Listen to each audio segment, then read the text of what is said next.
is going to run concurrently with the process of the approval of the budget. Is that my understanding? And if that is the understanding I have, then there's a risk. Because in all honesty, no, that's not what I'm saying. What are you saying? Yeah, close the mic. I've said we don't have the days available. Yeah, unfortunately, we have days that we are going to, like next week, we're meeting with the Department for APP. So this matter won't be discussed next week on Wednesday. We will ask them, we will write to them to provide us with answers by Wednesday next week. And then in the meantime, we will look at we'll have to apply to the House Chair to give us a day outside of what we are dealing with, outside of Wednesday. On Wednesdays, the next 2 Wednesdays, before the budget is debated in Parliament on the 3rd of April, we will not be dealing with this matter. That's what I've said. So the budget issue, we're not going to touch those days. If we get a day, let's say on the 27th, which is a Friday, I'm making an example. If the House Chair approves, maybe we find that there's nothing that's happening in Parliament, and we apply for that, then they give us that particular day. Then we'll have to sit on that day, which is outside of the process of our budget. So we are going to look at the days. It's not going to be on the 20th, on the 25th. It's not going to be on the 2nd.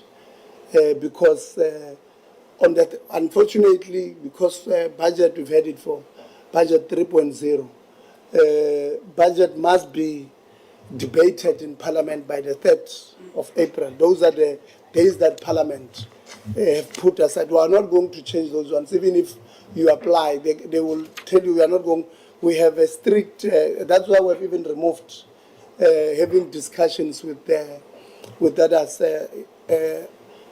What is the issue, Honorable Khafa? Because I don't want us to have a back and forth on this matter. Yeah, so Chair, I think perhaps my language was limited, but I understood you correctly, and that's why then this is the point I wanted to raise. We run into the risk, Chairperson, of having to adopt this department's budget before concluding on this matter. The reason why I would urge us to think differently about concluding on this matter is because there's the Minister whose legitimacy, or as far as ethical wise is concerned, as the head of this department, that's questionable. We have her who's still going to be the minister. You and your colleagues have now also raised the issue of the DG of the department, who's the head executive, the accounting authority of the department, and other officials that are involved within the department. Yeah. So the consideration thereof is we might run at the risk of having to pass a budget that the committee may feel, or the people who are responsible for overseeing it, if they are found guilty beyond what the guilt says right now, well, of the opinion shouldn't be holding those positions. So, Yeah. So that's the thing. That's the point I wanted to sensitize you towards. To say, while we're going to be engaging in the budget process, we must be cautious of not, because then some people might say we're not going to pass the budget at all until. So I don't want us to run into that risk. Thank you. Yes. No, thanks, Chair. I do not know whether I'm jumping the gun, but I would want to bring to your attention, Chairperson, a point that has been made and echoed a number of times in this committee. That is of the absence of the minister and the deputy ministers. And maybe you're still going to get to a point where you give us their apology again. But I want you, perhaps, Chair, to advise, as per the powers and privileges of Parliament, the continuous absence of the minister and deputy ministers in this committee, to say how do we move in terms of dealing with that particular aspect. Thank you very much. And there is an apology, obviously, of another member that I think you are yet to deal with. Honorable Khaba. No, Chairperson, thank you very much. Chair, I wanted us to assist the committee for purpose of progress. And, noting everything that has been raised as a concern, not necessarily preempting the outcomes of the process. avoiding go ka Setswana re re go seka molato wa motho e sa swe. It's like preempting. Now, what we need to do, Chair, as a way of registering progress in this meeting, because this matter of oversight visit to Northwest and Free State is of critical importance. We close the matter with the proposed recommendations as per our deliberations, so that we avoid preempting, but of course taking into consideration the issues that we have raised. But of importance, Chairperson, the process of budget, as much as the DG and the Minister can be found to be on the wrong side of the law in terms of our face value analysis, DG, it cannot be that we will not even use the budget to frustrate the students of South Africa who must mostly benefit out of this process. That one we can guarantee you, we can guarantee South Africans. We'll deal with this matter separately. We'll isolate the process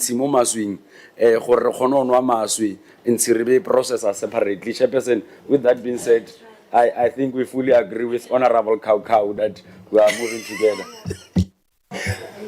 No, thank you very much. I think there's no issue here. The summary that we have provided still remains. Honorable Kakao, just because somebody is in court, no, Honorable Kakao, relax. I told you, man, let's be patient with one another. We are a constitutional democracy here in South Africa. And even when somebody is accused of murder, our democracy tells us or instructs us to treat them as innocent until proven otherwise. That's where we are. And I think, warn members that,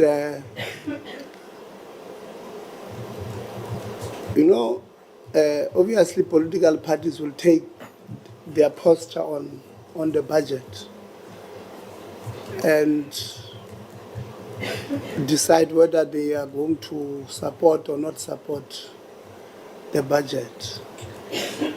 But just because we have a DG or a ministry you don't agree with on many issues, and you decide maybe you are not going to pass the budget, we must just remind you, what is that budget? I mean, it's not going to them.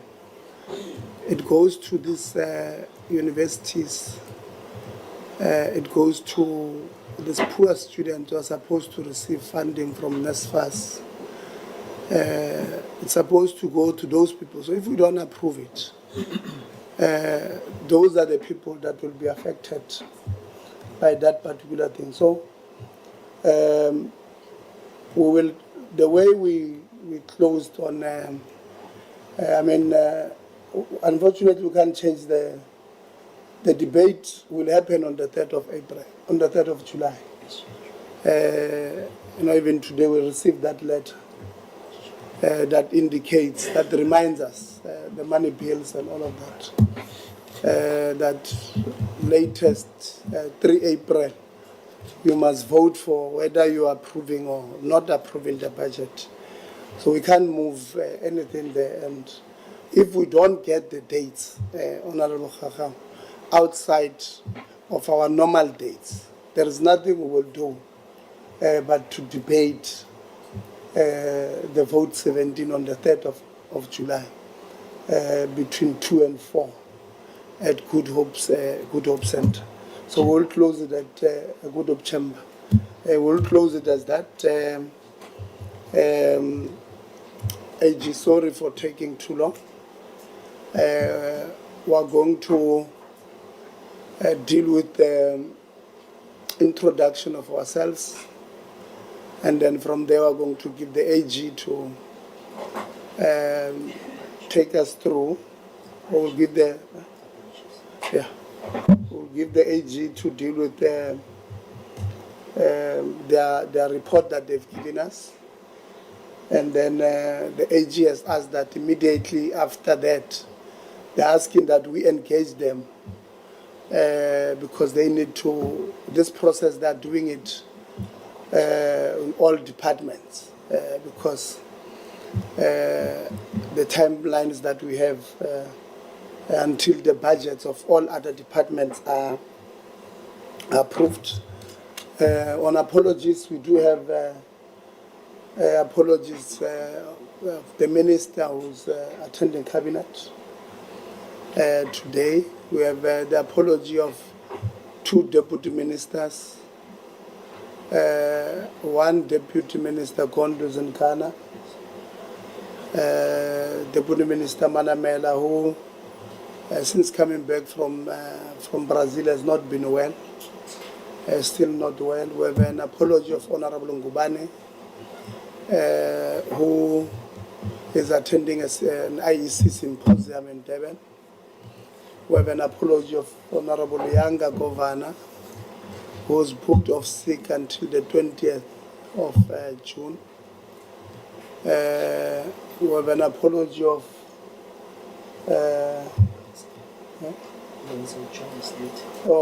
Sihlelonzi, who will join us late. Honorable Zondo is not well as well. He will not join us today.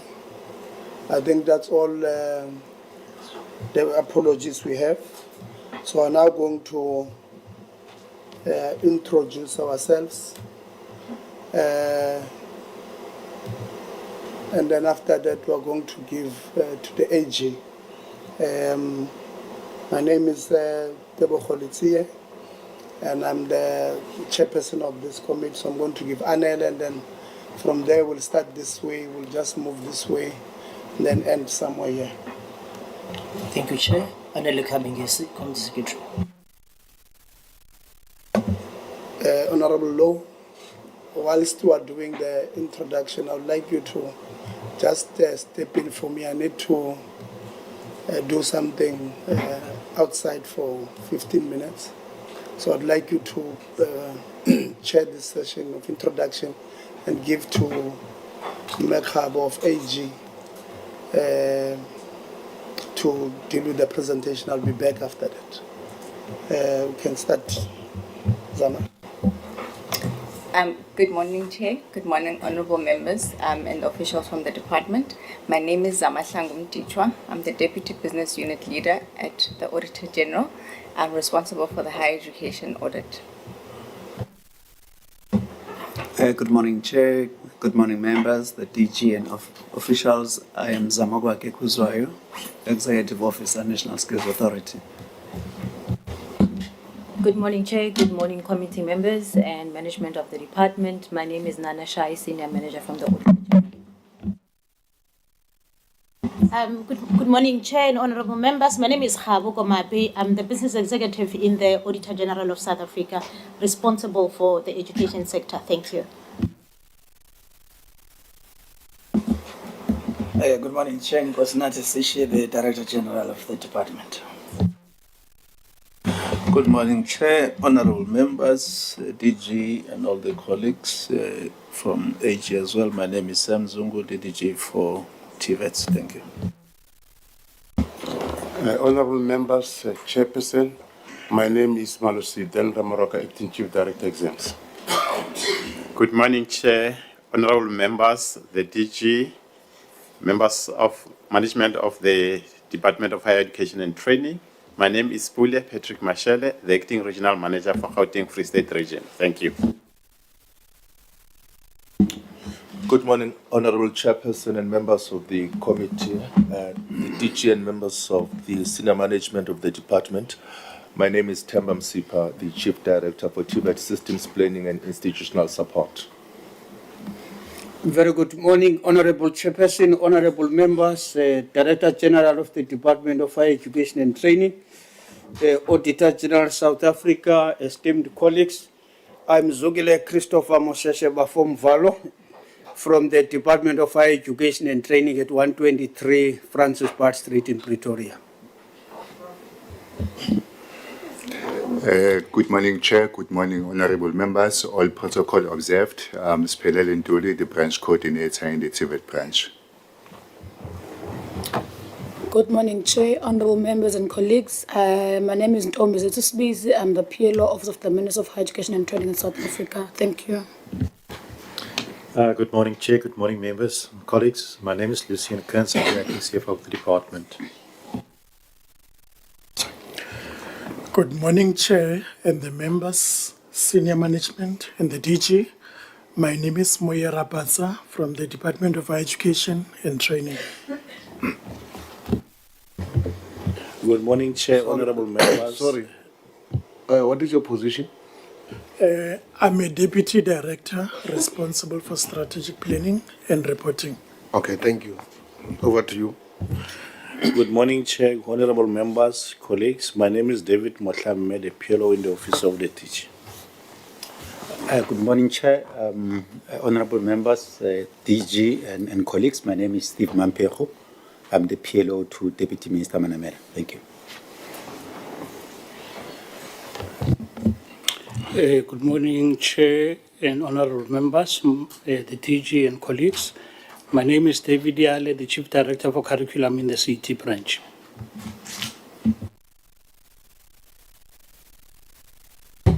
Good morning, Chair. Good morning, everyone. I am Thando Xolo Potoman. I'm a committee assistant.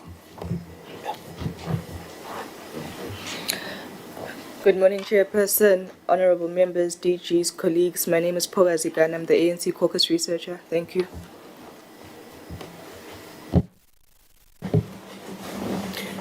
Good morning, Chair, members and delegation. Agnetha Ardenser, the researcher for this committee.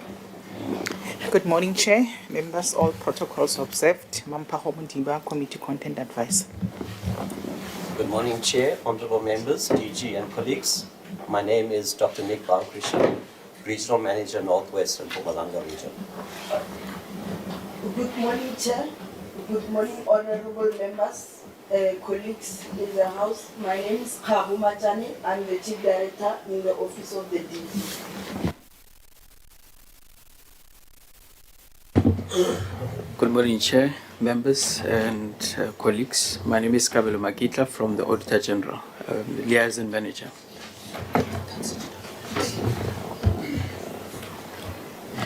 Good morning, Honorable Chair, honorable members, the DG, the AG and colleagues. My name is Tembisa Fuchane. I'm the Deputy Director General responsible for community education and training.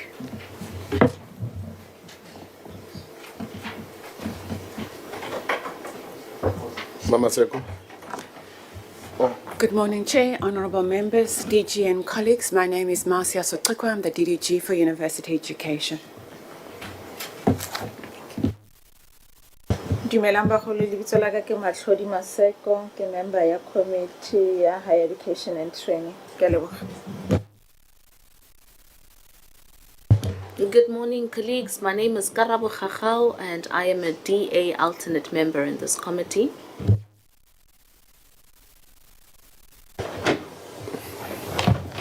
Goeiemôre almal. My naam is Desiree van der Walt en ek is lid van die portefeulje komitee op hoër onderwys en opleiding. Prachtig. Khabu. Prachtig. No, dumelang batsadi. Lina la ka ke Gaolatli.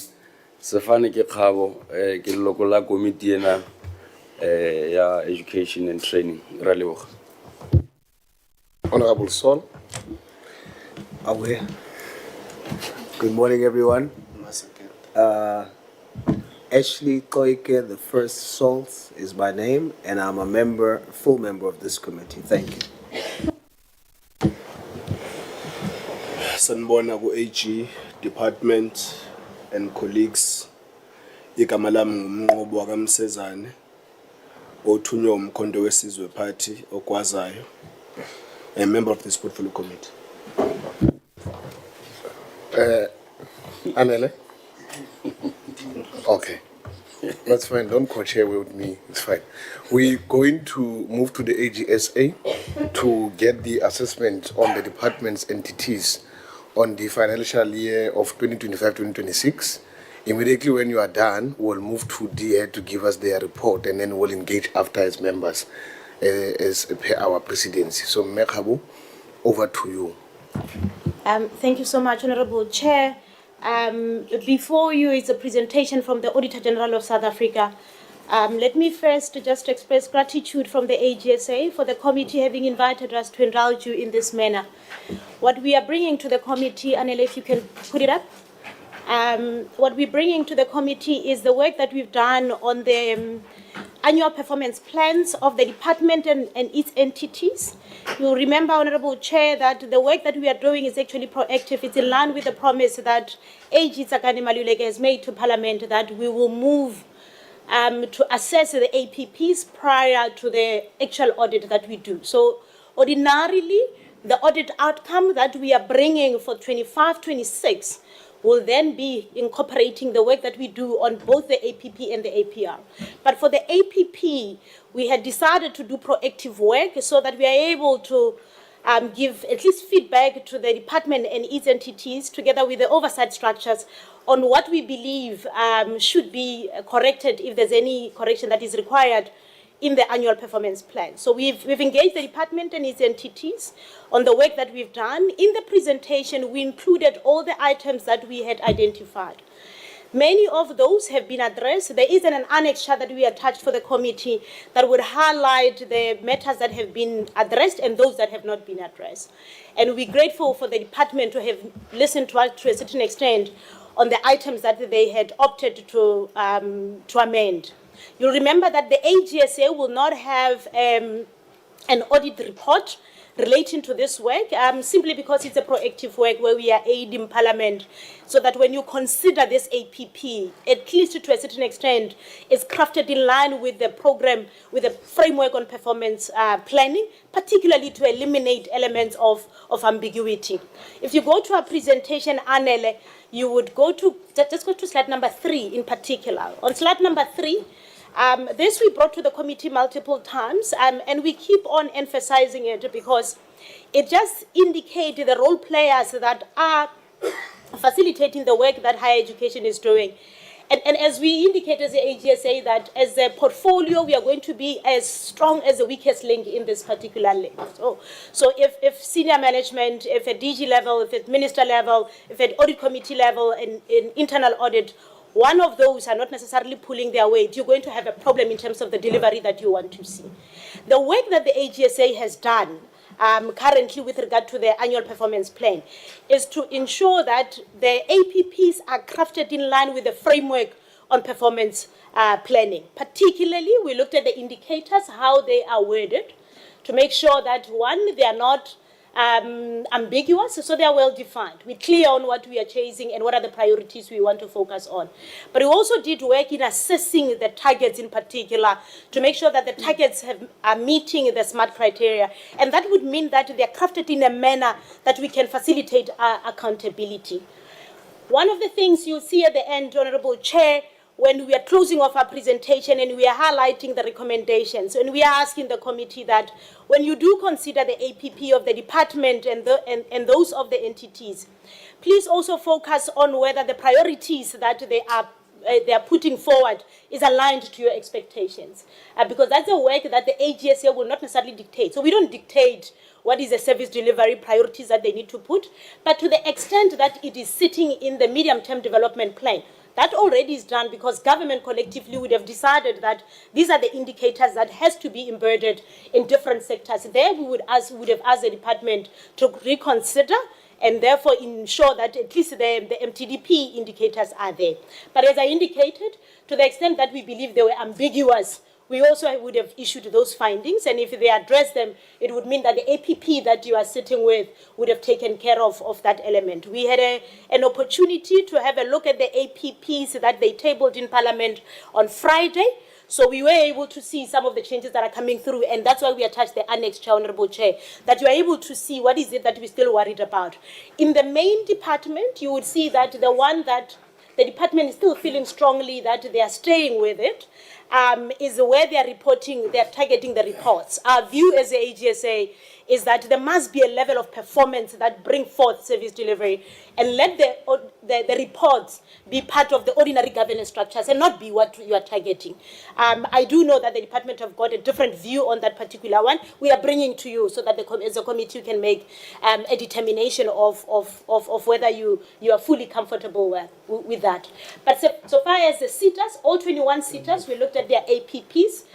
In totality, we looked at the APP for NSFAS as an example, for NSF as well, and the department. So to a certain extent, we are able to indicate that the targets would be well defined. And the reason why, Honorable Chair, we are fussy in particular as the AGSA that the APP's indicators and targets are crafted properly, clarity, it's prioritized in this document, is so that the elements of service delivery, when you deal with the quarterly reporting, you know you are moving towards a certain priority that is clear. And there will not be a confusion when we are spending, and at the end of the financial year, it's not necessarily corresponding with the particular service delivery that you wanted to see. So we'll take you through the detailed presentation, Chair. I'm just not sure how much time you are affording us, but if it does happen that we are overlapping, just indicate for us, we'll try and summarize it. With your permission, Chair, may I just allow Ms. Nana Shai to take us through the presentation, and we can appreciate the comments when that opportunity comes. Thank you so much. Yeah, maybe before, I'm going to suggest that we take a 5-minute break so that IT can work on the mics, but also try and check if you can control from yourself. Okay. Because Anele will miss a lot of the notes that he makes as members ask questions. So I'm going to suggest that we take a 5-minute break. So let's restart at past. Thank you. Thank you, Chair.